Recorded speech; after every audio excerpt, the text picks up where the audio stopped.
Yes, ma'am. So what we learned yesterday, do you know? Just elaborate some points.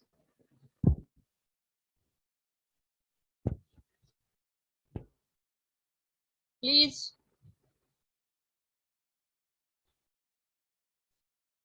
let me know,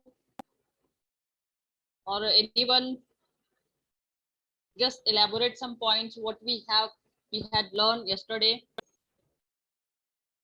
Come on.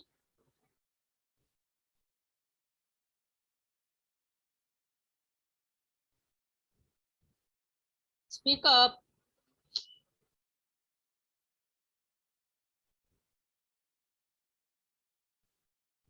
You have decided all कि अगर class चालू होती है कुछ बोलना ही नहीं है, सिर्फ सुनना ही है। मतलब लॉकडाउन में ऐसी हालत हो गई है आपकी कि बस सिर्फ सुनना है, कुछ बोलना ही नहीं है।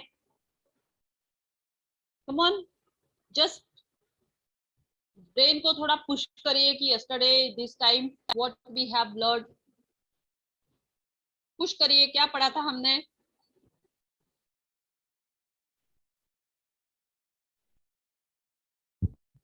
यस, कोई आइडिया है?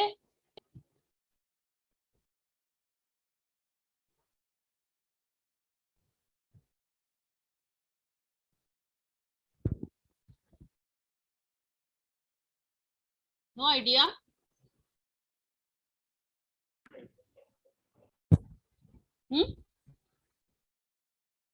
मुझे सुनाई नहीं दिया, क्या बोला किसने? Speak loudly.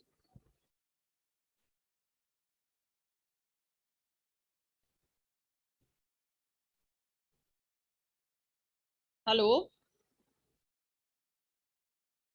Rupali, Nikita, Omkar, speak up.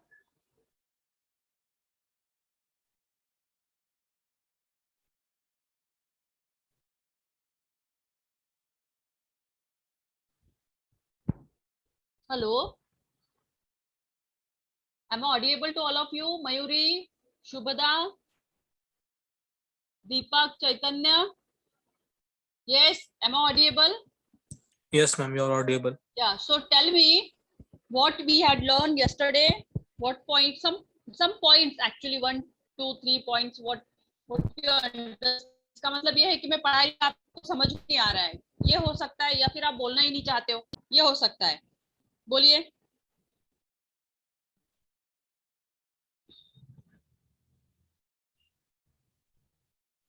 कुछ तो बोलिए कि मैडम समझ में नहीं आता आपका, सीधा बोल दीजिए तो नहीं पढ़ाती। Come on, be straight forward, ऐसे बहुत बोलते हो।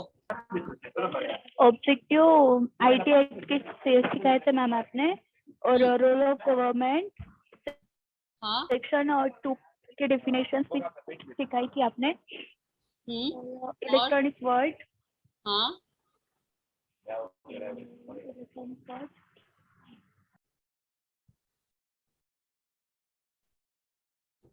Then good going, very good. Yes, कौन बोला अभी? रूपाली बोली क्या? Extent of application, very good, उसके बारे में बताया था। Very good. Yes yes, very good Rupali. Anyone? चलो, thank you so much Rupali. So every day you just keep in your mind ki what we have learned today, yesterday ma'am will ask about it, so you just put notes on your diaries, okay? And that is the best good practice for you to learning reading and writing, क्योंकि आप अपने brain को push नहीं करोगे yesterday क्या हुआ था तो आपको कुछ याद नहीं आएगा। And you know all कि this time exam will going on offline, and for that you should learn at least when the lecture is going on, that time you just keep notes in your diaries and remind go before go to bed, okay? So let's start. Yesterday we have seen, just Rupali explain what we have seen. Now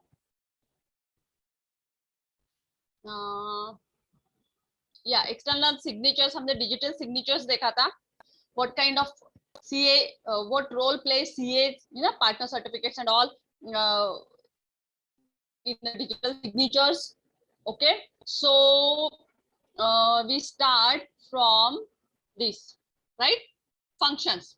So what functions? Okay, it's CCA. Okay, so we have seen today to licensing certificate authorities. It is under section 21 of IT Act and exercising supervision over their activities. Got it? Yesterday मैंने कहा था कि जितने भी institutions है जो भी courses लेते हैं या ये क्या है, सर्टिफाइड है.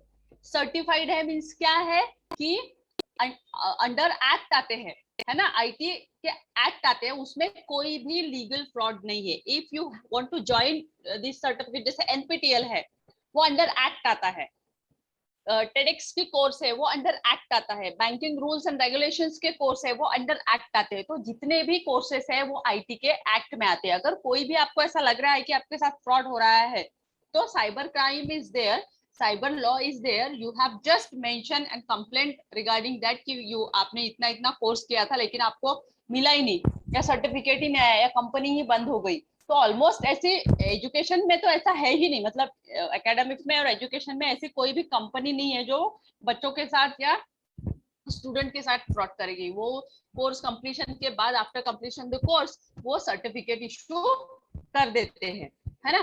तो in the time of lockdown आपने देखा होगा कि जितने भी सर्टिफिकेट कोर्स किए होंगे, आपको ऑटोमेटिकली जब आप वो फीडबैक फॉर्म भर रहे थे तो आपने उसमें अपना नाम, अपना ईमेल आईडी डाला और आफ्टर कंप्लीशन द कोर्स आपको सर्टिफिकेट भी मिल गया. तो ये सारे क्यों ऐसा, बिकॉज इट्स रिकॉग्नाइज, वहां पे गवर्नमेंट का लोगो दिखेगा आपको, है ना, और एक्सपर्ट जो है उनका सिग्नेचर रहेगा. ऐसा कोई सर्टिफिकेट आपको मिला है जिसमें सिग्नेचर नहीं है? जिसमें सिग्नेचर नहीं है ऐसा सर्टिफिकेट मिला है आपको, तो you may claim regarding cyber law. ऐसा कोई भी सर्टिफिकेट नहीं होगा आपका, आप चेक करिए कि जिसमें किसी का भी ऑथराइज सिग्नेटरी नहीं हो. जहाँ पे ऑथराइज सिग्नेटरी नहीं है, it means it's a invalid company, invalid institutions. Got it? So जितने भी सर्टिफाइड कोर्सेस है वो अथॉरिटी के अंदर आते हैं अंडर सेक्शन आईटी एक्ट के 21 में. Got it? तो हम लोग भी अगर कोई नया इंस्टीट्यूशन फॉर्म करते हैं या कुछ भी, तो उसकी फॉर्मेलिटीज होती है. yesterday we have seen what kind of step, what kind of procedure and what kind of sections and clause we have to fulfill, and after that we starting that kind of courses and business whatever. Got it? So certifying the public keys of CAs means certificate authority, their digital signature certificates, more commonly known as public key certificates. It's more commonly, अभी तो common हो गया because of digitization and lockdown.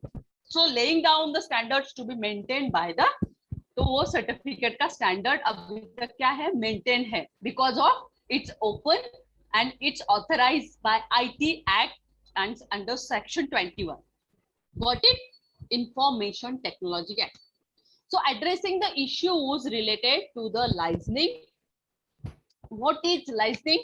So examine the application and accompanying documents as a provided in section 21 to 24 of the IT Act and all the rules and regulations they are under. आपने देखा होगा कि अभी scholarship के form आपने fill up किए, IT Act क्या आता है, तो उसमें जिन बच्चों का फुलफिल नहीं हुआ है, जिनका कास्ट सर्टिफिकेट नहीं, जिनका वैलिडिटी नहीं है, जिनका कुछ नहीं है, तो वो आपका रिजेक्ट हुआ होगा, आपको मेल आया होगा या फिर एकेडमिक आपके कॉलेज ने बताया होगा कि you are not fulfil that kind of circumstances, you are eligible to pay full fee और you are not eligible for MBA because your documents verified under the section of IT Act licensing and process, and we find that kind of we find this some kind of lack of documents and therefore you are not eligible. Got it? Or you may pay full fees, open category. So that is the thing. So for that examining, मतलब आपके documents verify होते हैं, आपका applications verify होता है, after that आपको वहां पे scholarship मिलता है या फिर आपका process होता है.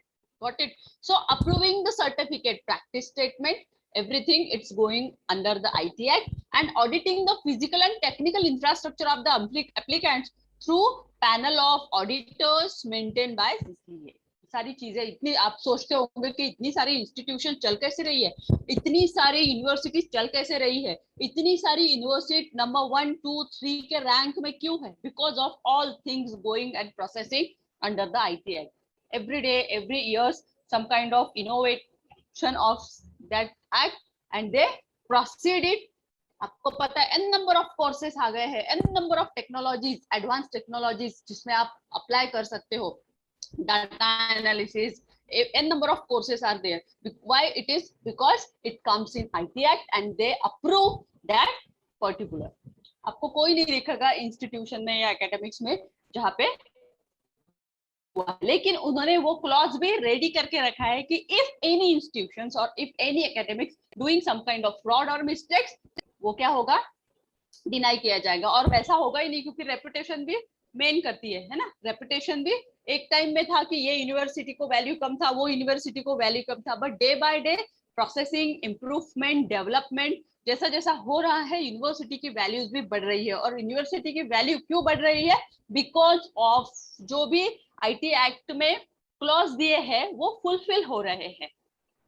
Got it? No fraud, audit perfect है, आपका रिकॉर्ड उसमें परफेक्ट है, आपके डॉक्यूमेंट्स उसमें परफेक्ट वेरीफाइड हो रहे हैं. जितने भी बच्चे एवरी ईयर्स आते हैं उनका सारा डॉक्यूमेंटेशन, उनके सारे सर्टिफिकेट्स, उनका पूरा प्रोफाइल अपडेट होता है, ऑडिट होता है. इसीलिए वहां पे आपको सर्टिफाइड कोर्स और कॉलेजेस को भी वो अप्रूवल मिलता है. Got it? So it's a big, बहुत वास्ट है इंफॉर्मेशन टेक्नोलॉजी. और आप इसके कितने भी बुक्स पढ़ेंगे तो आपको न्यू न्यू रिनोवेशन, कब उसका अमेंडमेंट हुआ, कब स्टार्ट हुआ, कब क्या इनोवेशन हुआ, कब क्या उसमें अमेंडमेंट लगाया गया, किसने लगाया गया, ये सारी चीजें आपको देखने को मिलेगी. But this is the most. Now audit process क्या है? adequacy of security policies and implementation thereof, that is most important after completion the year. हम लोगों ने मतलब हम लोगों ने कहने से इंडियन अथॉरिटीज जो है, हमारी जो गवर्नमेंट है या ऑल अदर कंट्रीज की भी गवर्नमेंट है, उन्होंने क्या किया है, एक शेड्यूल बनाया है. Schedule in the sense academic year है ना, या फिर फाइनेंशियल ईयर, हम लोग ऐसे बात करते हैं.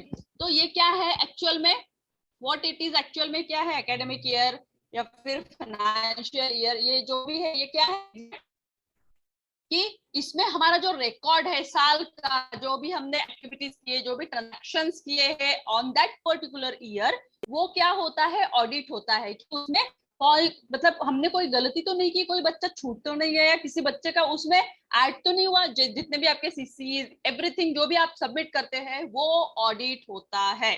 व्हाई वी आर, आपको इतने बार क्यों बोलते हैं कि नहीं submit your CC, submit your documents? Why? Because it is the process of audit. If you don't submit, आपको तो पता ही है क्या होता है, internal marks and all, you are not getting well. So that is the process and it is, सभी colleges follow करते हैं. एवरी, हम लोग एकेडमिक से है तो हम लोग एकेडमिक का एग्जांपल लेंगे. कॉर्पोरेट में भी आप अगर आप हो तो वहां पे भी वो रूल लागू है. So existence of adequacy and physical security is there. Evaluation of functionalities in technology attaches support of certificates authority whatever. और अगर आपका काम अच्छा है, परफॉर्मेंस अच्छा है, so they will issue a certificate, they will issue a big nominees. जैसे अभी हमारे मैम को भी अवार्ड मिला है ना लोकमत की तरफ से, तो वो भी होल ईयर में सर्टिफाइड हुआ है. किसको देना है, किसका परफेक्शन अच्छा है, किसका परफॉर्मेंस अच्छा है ऑन दैट पर्टिकुलर इसमें. सो वो सब ऑडिट होने के बाद जिसका परफॉर्मेंस ज्यादा अच्छा है उसी को वो award. Got it? That's why our honourable secretary eligible for that. Got it? आपने अपने वेबसाइट पे देखा होगा या फिर नहीं देखा होगा तो देखिए. She got. So that is the what it is audit process. आप, हम लोग ऐसा नहीं बोल सकते उसका ऐसा है, नहीं, द प्रोसेस है. अभी हम लोग को प्रोसेस फॉलो करना होता है.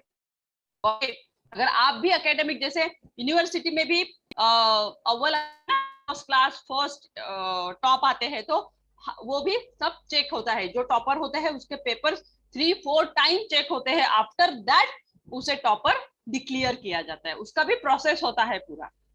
Got it? On that basis पे ये सारी चीजें होती है. So keep in your mind, आप कहीं पे भी जाइए, ये प्रोसेस important है. Now the compliance, what it is, compliance to relevant CPs as approved. and provided by the controller. So compliance होते हैं, जैसे CC submission is a compliance. You may proceed well. Why we are telling you कि नहीं बनाना है, देना है, submission करना है, फीडबैक फॉर्म भरिए, उसमें अप्लीकेबल जो भी है वो अपडेट करिए, है ना. सो वो updation means compliance. Every year NAAC का जो भी होता है वो कंप्लायंसेस है, वो फुलफिल होने के बाद वहां सबमिट कर दो, फिर वहां पे ऑडिट होता है, वेरीफाइड होता है, and after that they will declare कि yes your audit is completion और you are fulfil your audit on good base, no correction, no, ऐसा करके उनका मैसेज आता है.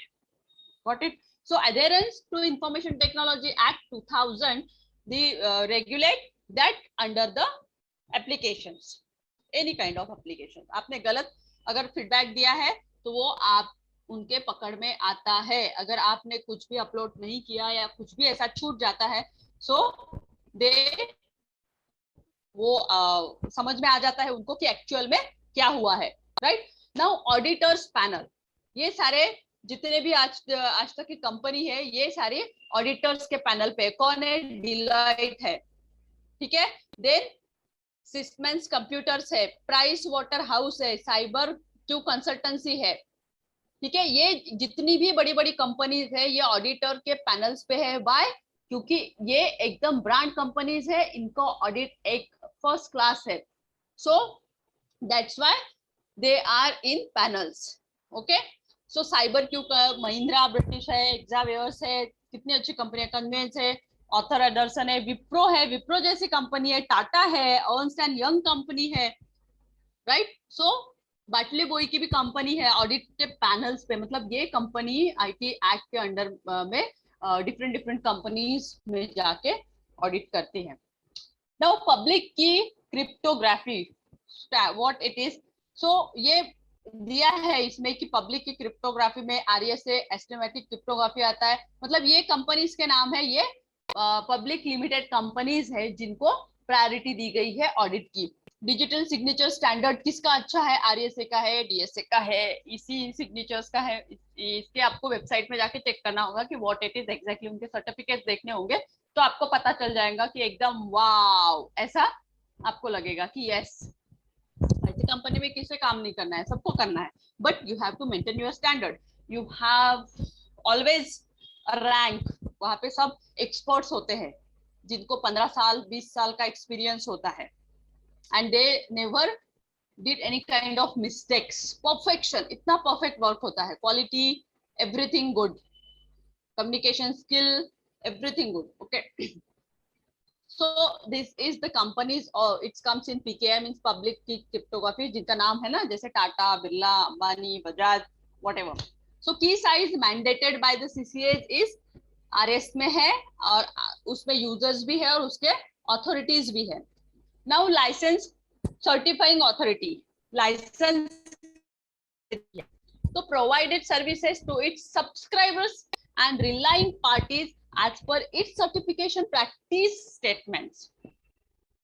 Certification practice statement which is approved by CCA as a part of licensing procedure. आप सबके पास आधार card है? Yes or no? Yes ma'am. Yes, वो भी अप्रूव्ड है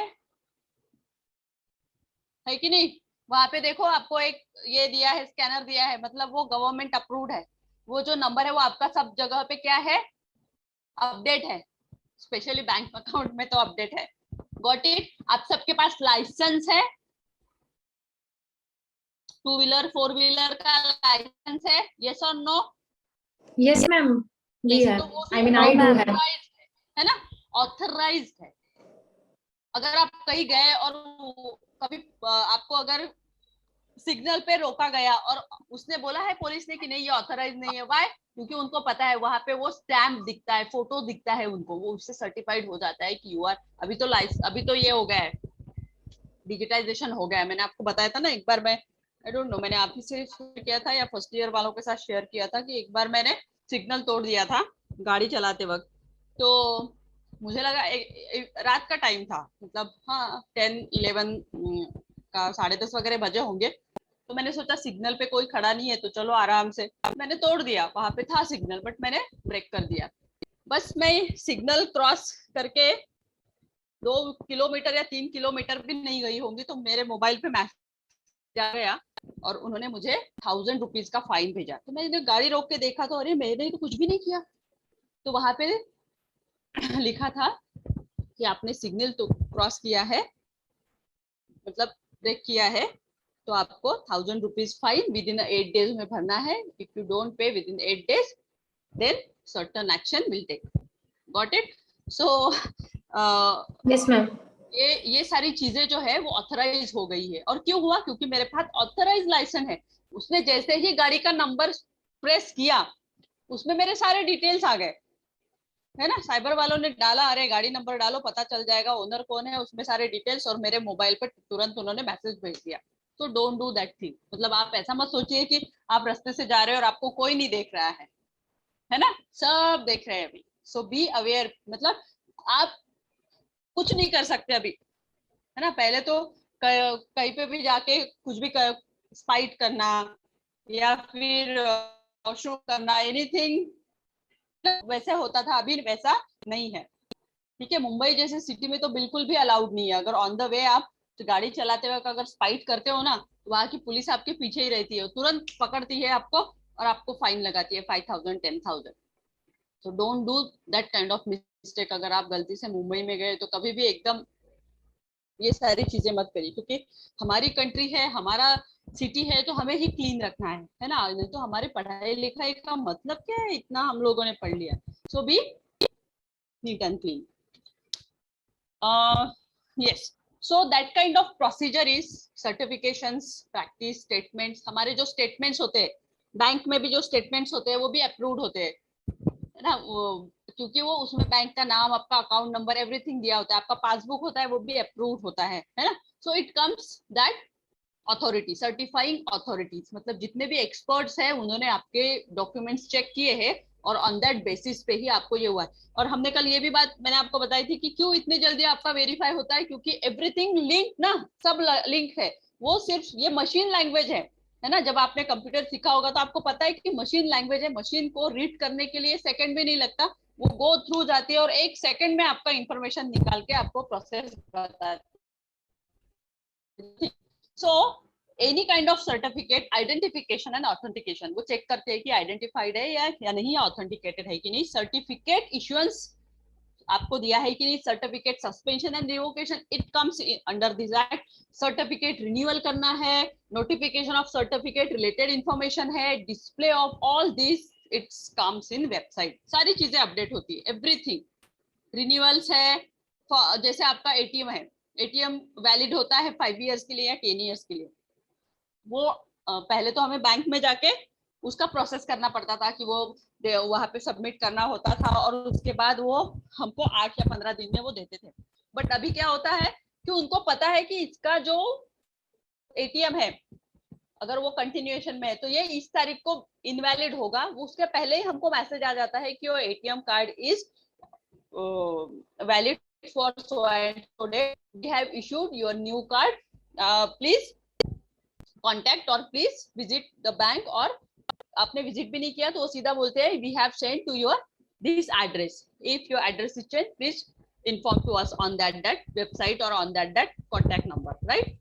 और विद इन 8 days में आपका एटीएम कार्ड बिना कुछ किए आपके घर में आ जाता है, बिकॉज ऑफ द प्रोसेस। क्योंकि सिस्टम है ना, सिस्टम हमें अलर्ट करता है। जैसे आज अगर मैं सिस्टम के हिसाब से चल रही हूँ और मुझे पता है कल मेरा लेक्चर है, तो मुझे सिस्टम बताएगा, वो अलार्म करेगा कि अभी तुम्हारा लेक्चर है, अभी तुमको ये जाना है। तो सिस्टम अपडेशन हो गया है। वैसे ही सारी चीजों में एक वैलिडिटी आ गई है, तो वो वैलिडिटी जैसे ही फिनिश होने लगती है हमें रिमाइंड मिलता है कि दिस इज लास्ट, मतलब लास्ट डेट पास में है और आपको प्रोसेस करना है।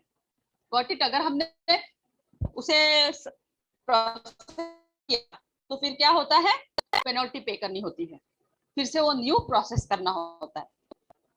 सो बेटर है कि उसको रिन्यू करो, है ना। हम लोग रिन्यू करते रहते हैं या, और बैंक आपको पूछती भी है कि करना है कि नहीं, अगर आपने सारी इंस्ट्रक्शंस रीड करे होंगे तो। ठीक है, now this is the PKI hierarchy, public की जो भी है उसकी हायरार्की है, मतलब CCA सर्टिफाइड अथॉरिटी जो होती है वो।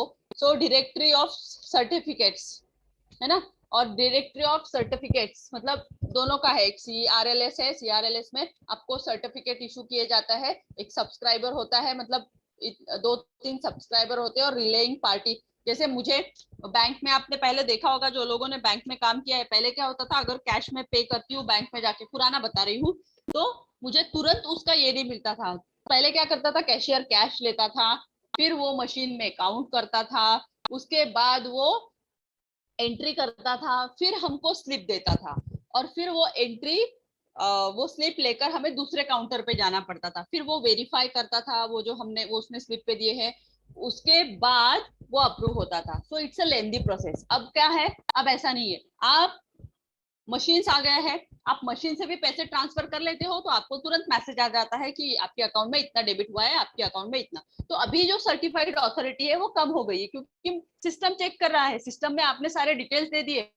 ABC कंपनी को आपने पेमेंट करना है, आज की डेट है, आपको रिमाइंड आएगा कि आज 13 तारीख है, 13 तारीख को आपको ये कंपनी को पेमेंट करना है। आप गए, आपने तुरंत मोबाइल ओपन किया या आपका सॉफ्टवेयर जो भी है ओपन किया, वहां से आपने ट्रांसफर किए, विद इन सेकंड आपको मैसेज आ जाएगा, सामने वाले ABC पार्टी को भी जाएगा कि उसके अकाउंट में क्रेडिट हुए हैं, और आपको भी मैसेज आएगा कि आपके अकाउंट में डेबिट हो गए। That's fine. No certified auth means वहां पे मशीन, यहाँ पे सिस्टम आपको सारी चीजें अपडेट करके दे रहा है। सो दैट इज द हायरार्की, है ना। पहले नहीं था ऐसा, पहले सारी चीजें प्रोसेस से होती थी, राइट। कॉलेज में भी सारी चीजें प्रोसेस से अभी फटाफट हो जाती है। सो टाइम हमारा सेव होने लग गया है। Now securing communications. So CCA in positions, roots of trust, national report, और हम लोग अभी उसमें बिलीव भी करने लगे है ना। पहले लोग बोलते थे कि नहीं यार ATM में इतनी लाइन लगती थी, अभी नहीं, बिल्कुल इजीली मिल जाए। एन नंबर ऑफ ATMs आप हो गए हैं, अभी CNG का भी आ जाएगा, इलेक्ट्रिक गाड़ी आ रही है, तो इलेक्ट्रिक के भी स्टेशन एन नंबर ऑफ हो जाएंगे, है कि नहीं। सो देखिए कितना एडवांस, मतलब हाँ, हम लोग ऐसे ही बोलेंगे कि एडवांस हो गया है, कि अभी और हमें पता नहीं, आपको भी पता नहीं, आपकी जनरेशन को पता नहीं कि क्या एडवांस होने वाला है, और हमें क्या क्या नई चीजें देखने को मिलेगी, है ना। सो लाइसेंस जो होते हैं वो कंपनी ऑथराइज या सर्टिफिकेट ऑथराइज ही होते हैं। आपने कोई भी लाइसेंस देखिए, उसमें आपको पता, आप अपना खुद का देखिए, उसमें पता चलेगा कि उसमें वैलिडिटी दी रहती है, कब से कब तक वो वैलिड है और कब आपको रिन्यू करना है। डिजिटल सिग्नेचर्स होती है उसमें साइन कर की हुई। सो डिजिटल सिग्नेचर्स और साइनिंग डॉक्यूमेंट्स। और आजकल तो, पहले तो बोलते थे कि आपको इसका साइन लगेगा, उसका, अभी तो सेल्फ अटैचमेंट से भी काम चल जाता है, आपका सेल्फ अटैचमेंट भी रहा तो भी आपका डॉक्यूमेंट्स अप्रूव हो जाता है, वैलिड रहता है।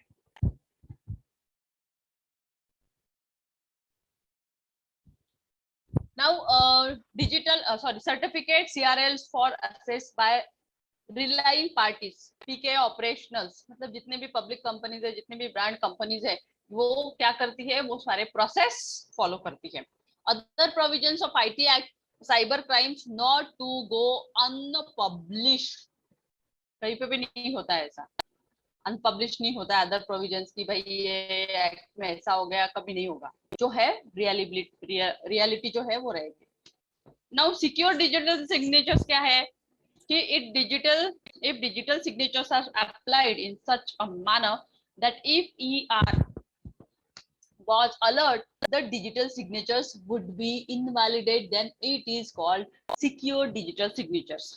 एक बार मेरे साथ ऐसा हुआ था, जब मतलब उसमें वैलिडिटी रहती है कि आपके सिग्नेचर्स जो है वो 1 ईयर के लिए या 3 इयर्स के लिए वैलिड रहती है, और उसमें भी आपको नोटिफिकेशंस आते हैं कि भाई रिमाइंडर आते हैं कि आपका इनवैलिड होने वाला है, आप इसे रिन्यू करिए, ठीक है।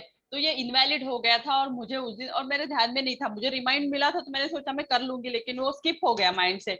सो नेक्स्ट डे जब मुझे सर्टिफिकेट इशू करना पड़ा तो बहुत प्रॉब्लम हो रही थी, क्योंकि उसमें मेरा इनवैलिड साइन दिखा रहा था और मेरा साइन ही नहीं आ रहा था। मैंने 3-4 कॉपीज निकाली, और सामने वाले ने मुझे अलर्ट किया कि मैम आपका तो साइन ही नहीं आ रहा है, इसमें साइन ही नहीं है। मैंने बोला नहीं नहीं होगा, फिर एकदम रिमाइंड किया कि अरे इसमें साइन नहीं आ रहा है, बिकॉज ऑफ मैंने अपडेट नहीं किया। लेकिन वो तो डेट चला गया था, तो मुझे फिर से सब प्रोसेस करना पड़ा, और उस प्रोसेस के लिए, क्योंकि वो 24 आवर्स के बाद अप्लीकेबल होता है, तो उसे एक दिन मेरा गया, सो वो इनवैलिड आ रहा था, तो वो अलर्ट करता है। अगर आपने नहीं किया उसे तो फिर आपको फिर से वो प्रोसेस करनी होती है, फिर से आपको सारे डॉक्यूमेंट्स अपलोड करने होते हैं, वो एक रहता है। सो यूनिक टू सब्सक्राइबर, जैसे भी आप सब्सक्राइब करते हैं या ओपन करते हो तो उसे सब्सक्राइब करते रहना होता है। आइडेंटिफाइज द सब्सक्राइबर, आपके सब्सक्राइब आइडेंटिफाई पोस्ट किसका आया, क्या आया, किसको दिया, क्या दिया, ये सारी चीजें नोटिफाइड करनी होती है। Now regulation of authority, chapter I भी आता है 4 में कि क्या रेगुलेशंस है। सेंट्रल गवर्नमेंट जो है अपॉइंट कंट्रोलर, मतलब नॉमिनीज या जितने भी लोग हैं उन्हें अपॉइंटमेंट किया जाता है और उस अथॉरिटी के अंडर वो सारी चीजों को वेरीफाई करता है। जैसे आईटी में भी सारे लोग उन्होंने एक्सपर्ट बिठा के रखे हैं कि किसका रिटर्न, अगर जैसे 1 से 2 लाख के अंडर में अलग पर्सन देखेगा, वो सब पूरा चेक करेगा उसका क्या है क्या नहीं। 2 से 5 के अंडर है, 10 से, तो वहां पे सारे एक्सपर्ट बैठे हुए, वो सारे चीजें को वहां पे बैठ के वेरीफाई कर रहे हैं, है ना। सिस्टम में उन्होंने वैसा अपडेट किया हुआ है कि अगर सिस्टम में ये सारी चीजें नहीं है तो आपने क्या करना है, वो डिनाइड करना है, तो वो फेल फेल फेल बताता है। और फिर आपको नोटिफिकेशन आता है कि your application is not submitted because some kind of issue fail, है ना। तो आप मतलब बहुत अवेयर होके ये सारी चीजों को करना है। Certify authority means a person who has been granted a license to issue a digital signature certificate. The control of certifying authority shall have powers to lay down rules, regulation, duties, responsibilities, and functions of the certifying authority issuing digital signature certificate. Right? They have authority to check your documents. The certifying authority empowered to issue a digital signature certificate shall have to procure a license from the controller of certifying authority to issue digital signature certificate.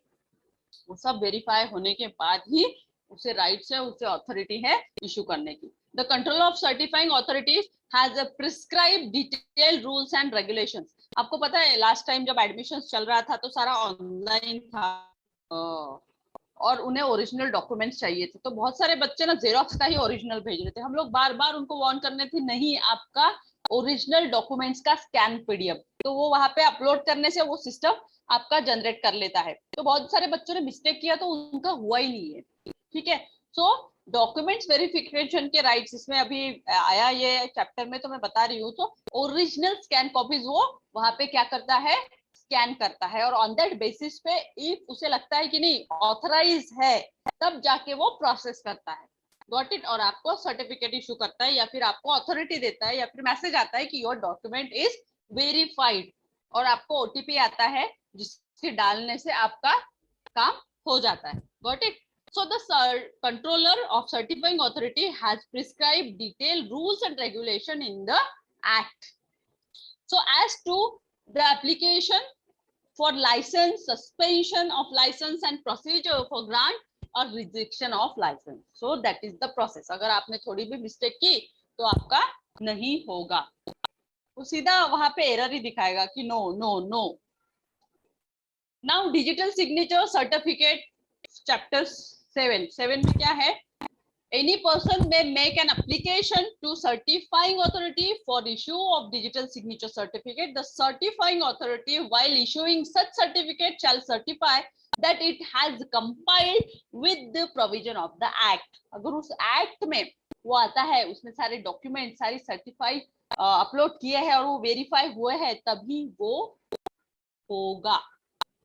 The certifying authority has to ensure that the subscriber, a person in whose name the digital signature certificate is issued, बहुत बार sign अगर complete नहीं रही, मेरे साथ होता है हमेशा, क्योंकि मेरा साइन ना थोड़ा सा अलग है, तो हमेशा मेरे साथ ये होता है कि जब भी मैं किसी को चेक या किसी से पेमेंट दूं तो मेरा वो वेरीफाई नहीं होता है, वो सीधा बोलता है कि तुम्हारा साइन ही मिसमैच है, हमेशा होता है। तो अगर आपका साइन मैच नहीं हुआ ना तो भी वो नहीं लेगा, एरर ही बताएगा, कुछ तो भी वो प्रॉब्लम क्रिएट करेगा, ठीक है। तो यहाँ है कि उसका नाम, आपका नाम और आपका सिग्नेचर जो है ना वो मैच होना चाहिए। ऐसा नहीं कि आप बैंक में कुछ अलग साइन कर रहे हो और आपका डिजिटल साइन कुछ अलग है, कभी मत करिए ऐसा, मैच होना चाहिए, क्योंकि आपके वो सारे डॉक्यूमेंट्स का आधार जो लिंक है ना सब जगह पे, वेरीफाइड करता है, वहां पे वो मांगता है आपको कि भाई ये वेरीफाई करिए, ठीक है। तो वो वेरीफाई होने के बाद ही आपको सर्टिफिकेट इश्यू करता है या फिर आपको अथॉरिटी देता है आगे जाने के लिए, अदरवाइज वो नहीं लेके जाएगा आपको आगे। IT Act overview of other relevant provisions. What it is? Section 16, central government to prescribe security procedures. There have a lot of securities. There have lot of procedures जो follow आपको करना है। Section 17 to 34 में appointment and regulation of controller आता है, जो certifying authority होती है। उनके अपॉइंटमेंट, उनका रेगुलेशंस क्या है, क्या क्वालिफिकेशंस लगता है, क्या प्रोफाइल चाहिए, that section 17 to 34. Section 35 to 39 obtaining digital signature certificate, ठीक है। Section 40 to 42 duties of subscriber, DSC है ना, डिजिटल सिग्नेचर सर्टिफिकेट में क्या ड्यूटीज फॉलो करनी है। Exercise due care to retain the private key, क्या है वो प्रोसेस आपको अंडर सेक्शन 42 to 42 में दिखेगा। नाउ सेक्शन 12 में आपको acknowledgement of receipt, after that आपका पेमेंट फुलफिल हो गया तो आपको एक्नॉलेजमेंट आता है, and that is if originator has not specified particular method in the communication, automated or otherwise, or conduct to indicate the receipts, है ना। आपको मैसेज आ जाता है या फिर टेक्स्ट मैसेज आता है कि yes have done please acknowledge, और आपके मेल पे उसका acknowledge receipt भी वो लोग सेंड करते हैं। तो वो स्पेसिफाइड वेरीफाइड रहता है सारी चीजें। अभी तो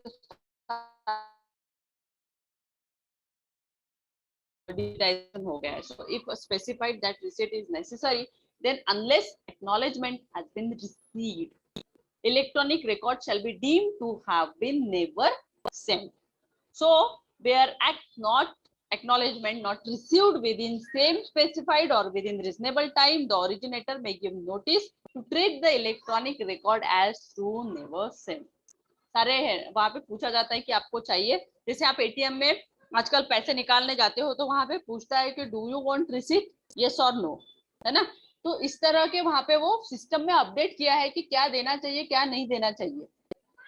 अभी बहुत बार क्या होता है, मैसेज भी आता है, मेल भी आता है, तो उसका तो पैसा कटता है, बैंक लेती है ना चार्जेस। अगर आपको लगता है कि नहीं मैसेज ठीक है, मेल की जरूरत नहीं है, तो आप पैसा वहां पे मेंशन कर सकते हैं फॉर्म जब भरते हो या फिर एप्लीकेशंस जब आप देते हो तब,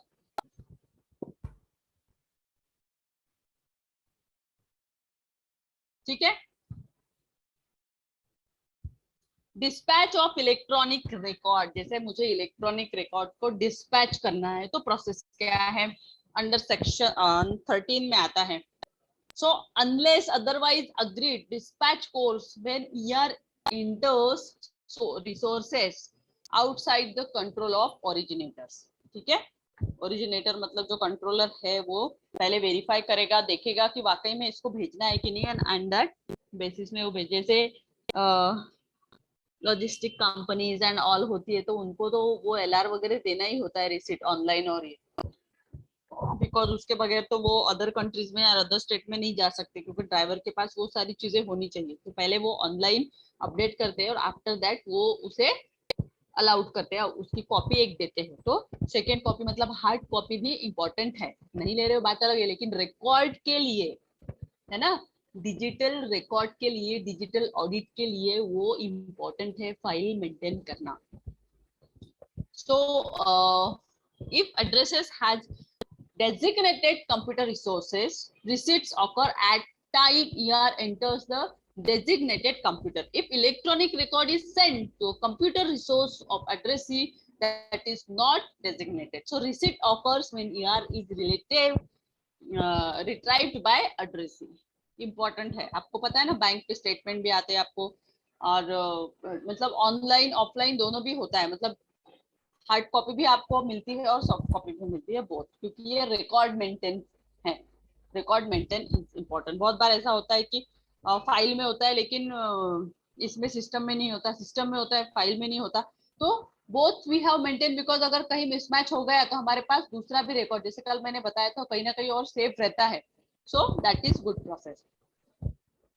आपके पास सूखा कॉपी रहता है तो आप कभी भी उसको ले सकते हैं. मतलब सिस्टम में तो रहना ही, सिस्टम भी कभी भी करप्ट हो सकता है ना, वायरस आ सकता है. तो सिस्टम में अगर नहीं मिला आपको तो आपके पास हार्ड कॉपी रहेगी, सॉरी, उसके थ्रू आप उसे मेंटेन कर सकते हैं. Now shall be deemed to be dispatched and received where originator has their principal place of business, otherwise at his usual place of residence. है ना, उसके रेसिडेंस में मिल जाएगा, या फिर जहां पे भी आपने एड्रेस, जो एड्रेस आपने मेंशन किया है उसमें, तो वहां पे वो आपको मिल जाएगा, बेचते ही है. Now what is the civil wrongs under ITI? क्या है उसके wrongs, dos and don't? So chapter 9 to 9 में है ITI सेक्शन 43 में, whoever without permission of owner of the computer, ठीक है, secures access mere under sections और एक्सेस जो भी होता है, not necessarily through a network. Network के थ्रू होना ऐसा जरूरी नहीं है, बट रिकॉर्ड होना चाहिए. Download copies, extract and data, है ना, ये आपको डाउनलोड करते रहना है अगर आप सारा सिस्टम में काम कर रहे हैं तो. इंट्रोड्यूस और causes to be introduced any virus और कंटेनमेंट. आपको सॉफ्टवेयर ऐसे रखने हैं जिससे वायरस ना आए. अगर वायरस आता है तो आपका रिकॉर्ड कहीं तो भी डिस्क में या कहीं तो भी कॉपी वगैरह होना चाहिए, क्योंकि कभी भी कुछ भी हो सकता है, हैक तो कर ही रहे हैं सब लोग. डैमेजेस और causes to be damage any computer resource. System है, कभी भी खराब हो सकता है, मशीन है. So destroy, alter, delete, add, modify or rearrange, change the format of file every time. देखिए आईटी वालों ने भी अभी चेंज कर दिया, एवरी ईयर में ना कुछ चेंज करते हैं फॉर्मेट का, क्योंकि सेम रहेगा तो कभी भी कुछ भी होगा, आपको पता नहीं चलेगा कि ये साल में क्या था, वो साल में क्या था. इसलिए एवरी ईयर ना चेंज होते रहता है समथिंग न्यू. कुछ तो या तो फॉर्मेट चेंज करेंगे, या तो स्ट्रक्चर चेंज करेंगे, या तो इधर उधर. सो दैट इज, तो इन्होंने यहाँ पे भी वही बोला है कि अगर आपको लगता है तो some kind of changes you have done, मतलब डैमेजेस नहीं दिखेंगे, है ना. तो change most important. Disturb causes disruption of any computer resource, so preventing normal continuance of computers. so उसे नॉर्मल रखिए, चीजों को हैंडल करते रहना है ना, क्योंकि ये तो है, डूज है, मतलब गुड है तो बैड्स भी है. अगर हम ऑलवेज गुड, आप सोचेंगे मैं रोज गुड करूंगा, पॉसिबल ही नहीं है. आपने अगर सोचा कि मैं रोज हैप्पी, रोज लाफ करूंगा, पॉसिबल नहीं है. आपको जितना लाफिंग है उतना सैडनेस भी है ना. सो दैट इज, तो ये मशीन है, उसके भी साथ होना चाहिए. denies or causes denial of access by any means like denial of service attacks. कभी भी हो सकता है, आग कभी भी लग सकती है ना, कुछ भी हो सकता है, never know. so be aware about it. assist any person to do anything about. एक पर्सन ऐसा एक्सपर्ट रखिए ताकि वो ये सारी चीजों को रखे, रिकॉर्ड रखे, मेंटेन करके रखे. Charges, sorry, websites, search engine insiders providing vulnerabilities. ये तो हमने देखा है कि हम लोग जब ऑनलाइन काम करते हैं तो कुछ ना कुछ आता रहता है, some kind of notification, some kinds of sites, websites it's are open, so वहां पे गलती से भी क्लिक मत कीजिए, है ना, ये तो चले गए. Now charges, the services availed by the person to the account of another person by tampering or excuse me, manipulating any computer resource. वो आपको बार बार आएंगे, बार बार आप उसे डिनाइट करिए, उसे हाइड करके रखिए, या फिर उसमें नोटिफिकेशंस में डाल दीजिए कि मुझे ये नहीं चाहिए डेली बेसिस पे, तो वो नहीं आएगा. सो credit card frauds, internet time thefts, ये तो होते ही रहते हैं, चलते ही. आपको एन नंबर ऑफ मैसेजेस आएंगे इधर से उधर से, ये दो वो दो, बिल्कुल भी नहीं देना है. आपको ये भी मैसेज आएंगे कि आपको गिफ्ट मिल गया, आपको 60 लाख का लोन मिल गया, आपको 50,000 का लोन मिल गया. पे जाके डिटेल्स मत डालिए, एक बार डाल दिया तो 50,000 आने की जगह 50,000 चले जाएंगे. गॉट इट, वो कभी नहीं मिलेंगे. गलती से भी ऐसे ही हरकतें मत करिए, because you are educated citizens, है ना। बार बार अवेयरनेस, बार बार, तो ये चीजें जो मैसेज के थ्रू या किसी के थ्रू हमें मिलती है, that means we they are, वो अपना काम कर रहे हैं, हमको अलर्ट कर रहे हैं, लेकिन उसके बाद में भी अगर हम गलती कर रहे हैं तो we are own responsible for that. So liable to pay damages not exceeding ₹1 crore to the affected party, right? Investigation by adjudicating officer, power of civil court, जिनको भी फिर कोर्ट में जाना होगा, ये वो n number of things है, उसमें पैसा खर्च होगा. So be aware about it to do anything else. Now data diddlings, है ना, इधर से उधर हम लोग डाटा भेजते हैं, that is changing data prior or during input into a computer. So section 66 and 43D of IT Act covers the offense of data diddling. अभी आपको पता है ना कि जैसे ये फॉरेन से वगैरह मैसेज आते हैं, क्यों आते हैं? वो डाटा डिडलिंग हो रहा है. कैसे जाएगा यूके, और यूके वाला मुझे मैसेज क्यों भेजेगा कि तुमको लॉटरी लग गई है, या तुम्हें इतने यूरो का और इसका लोन मिल गया है. एजुकेशन तो एकेडमिक यूके अमेरिका से भी मैसेज आते हैं कि ये कोर्स करो, वो कोर्स. कैसे, क्यों आते हैं, कहाँ से जाता है उनके पास नंबर? मैंने ही बताया कि कोई तो है जो आपकी इंफॉर्मेशन अदर कंट्रीज को दे रहा है. गूगल है, वो गूगल आपको इतना सर्विस दे रहा है, तो वो तो कुछ भी कर सकता है. Got it? कैसे जाता है ये सारे नंबर्स, आप तो पहचानते भी नहीं है उसको, फिर भी उसके पास आपका नंबर चला जाता है, आपको मैसेज आता है, टेक्स्ट मैसेज आता है. तो बहुत ही अवेयर रह के मैसेज को पढ़िए. आपको मेल्स भी आते हैं, इधर बहुत सारे मेल्स आते हैं, हम लोग उसे इग्नोर करते हैं, पढ़ते भी नहीं है मेल. लेकिन ये आदत लगाइए मेल पढ़ने की और रिप्लाई देने की. अगर आपको मतलब लगता है कि नहीं इसे रिप्लाई तो मत करिए, लेकिन मेल पढ़ने की आदत रखिए. एक बार क्या हुआ था, मैंने अभी लॉकडाउन के टाइम में एक जगह पे ऐसे ही टाइम पास के लिए मैंने इंटरव्यू दिया था.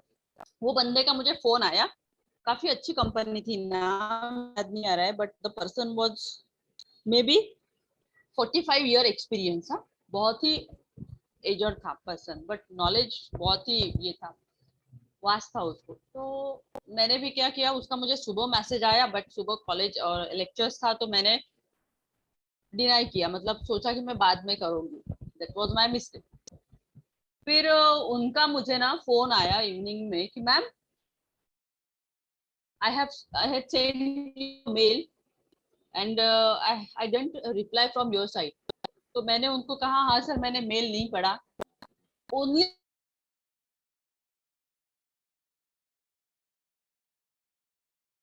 how do you say like that? You are a professional. You don't do that kind of things. You know what happened? My son is 5 years old and he read each and every message. Oh my God, that day means उस दिन से मैंने सोचा कि no, time कितना भी हो, every day मुझे मेल पढ़ना है और उसका रिप्लाई देना है. वो बात तो अलग है, मेरा इंटरव्यू नहीं हुआ, और उन्होंने इतना मतलब ये किया कि कितना मतलब अवेयर रहना चाहिए, है ना. कोई भी मैसेज, मतलब ऐसे तो हमारे बहुत सारे इंटरव्यूज हो गए होंगे, या बहुत सारे हमको अपॉर्चुनिटीज आ गए हैं थ्रू वाया मेल, जो हम लोग रीड ही नहीं करते. तो आप लोग तो अभी इस जनरेशन में हो, तो आप रीड करो. कोई भी मेल आता है तो उसे ओपन करके देखो. ये व्हाट्सएप वगैरह है ना, इसके पीछे मतलब क्यों, रीड करो और अच्छे मेल लिखना सीखो, है ना. एटिकेट्स जो होते हैं ना, उसे अडॉप्ट करो, अच्छे एटिकेट्स. Got it? तो अच्छी चीजें पढ़ोगे तो आप ज्यादा अवेयर होगे, क्योंकि आपका रीडिंग कुछ भी नहीं है. देखा है मैंने, आपके चेहरे से पता चल जाता है कि कौन पढ़ता है और कौन एकदम फ्रस्ट्रेशन, टेंशन में आपके चेहरे होते हैं सबके. कोई मतलब ऐसा स्माइलिंग फेस नहीं, कुछ नहीं, गुड इवनिंग नहीं, कुछ नहीं, बस आके हेलो मैडम ये देना है, हेलो मैडम ये कहा है, वो कहा है, बस दैट काइंड ऑफ. अधूरे नॉलेज के साथ मत आइए, फुल नॉलेज के साथ आइए, फुल कम्युनिकेशंस के साथ आइए. Got it? तो सिस्टम तो आपको यू वगैरह देखेगा, अरे इसका चेहरा ही ऐसा है, चलो हटाओ इसको, ऐसा मत करिए. वो तो देख रहा है, सुन रहा है, सब कर रहा है. Got it?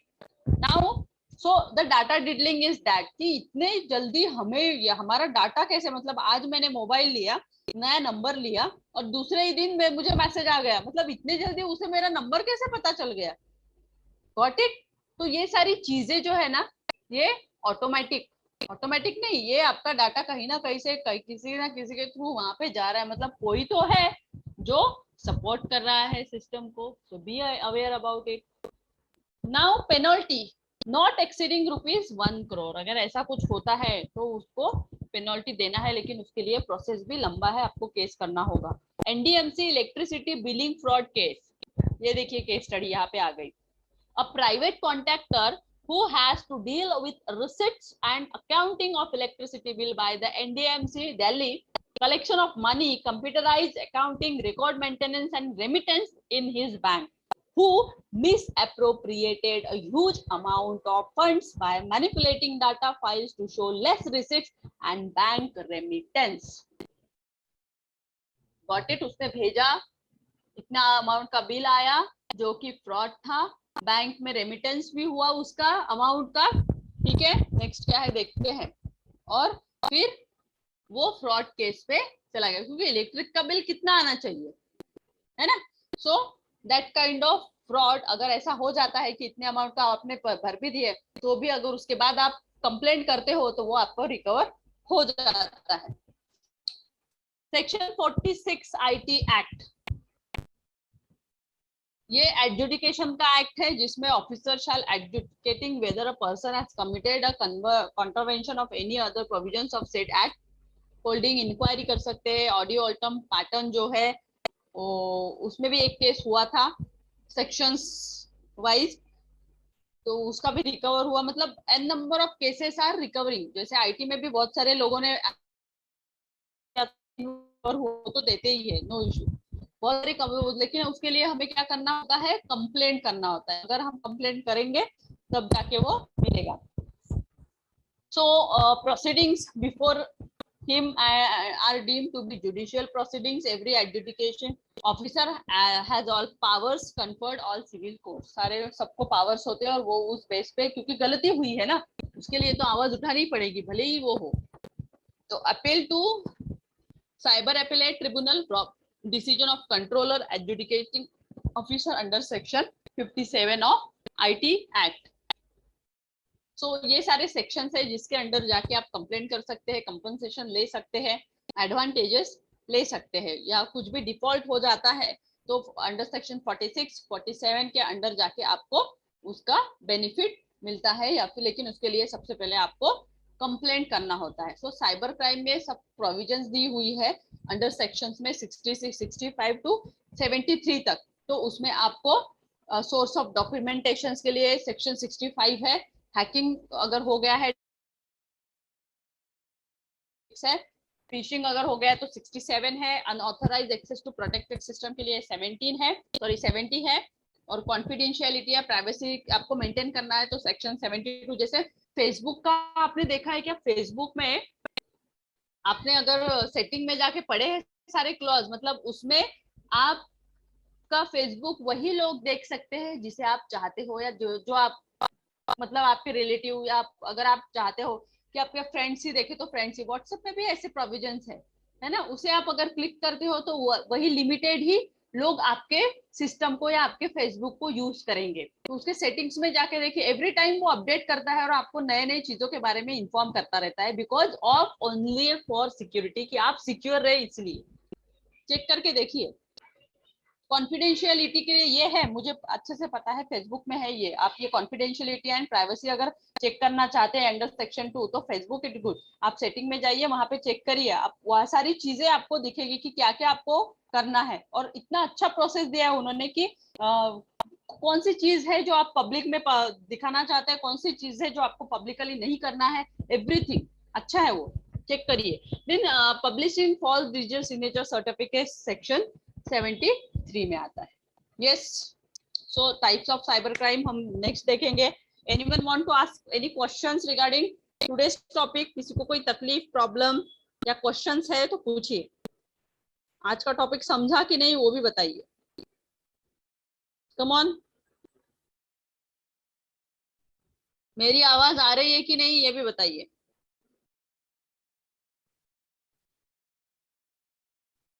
शांत रहने से कुछ नहीं होगा, बोलो. Yes. Am I audible to all of you? Yes, Yes, ma'am. ma'am. You are. Oh my God, मैं जब ये बोलती हूँ तो 4 लोग बोलते हैं, लेकिन क्वेश्चन पूछती हूँ तो कोई बोलता ही नहीं है। क्यों? समझ में आया कि नहीं आया? आज का टॉपिक थोड़ा सा Yes, ma'am. Difficult ma'am. है, बट रूल्स को फॉलो करना ही होगा। अगर आप एमबीए के स्टूडेंट्स हो, बिजनेस एथिक्स, बिजनेस करने जा रहे हो या कोई भी चीज, तो ये लॉस तो आपको आने चाहिए, समझने ही चाहिए कि हम क्या कर रहे हैं, क्या नहीं कर रहे हैं। Got it? कुछ एग्जाम्पल्स या कुछ ऐसी चीजें आपके साथ हो गई हो तो आप शेयर कर सकते हैं, फेसबुक से, व्हाट्सएप से रिलेटेड। यस, साइबर से रिलेटेड कुछ नहीं हुआ है? Okay, see you then. कल आपका लेक्चर है, गेस्ट लेक्चर है, आप सबको ज्वाइन करना है। ओके, और जिन्होंने भी ब्लैक बोर्ड नहीं बनाए हैं वो प्लीज लाके दीजिए, जितने जल्दी हो सकता है उतने जल्दी। So see you, bye bye, take care.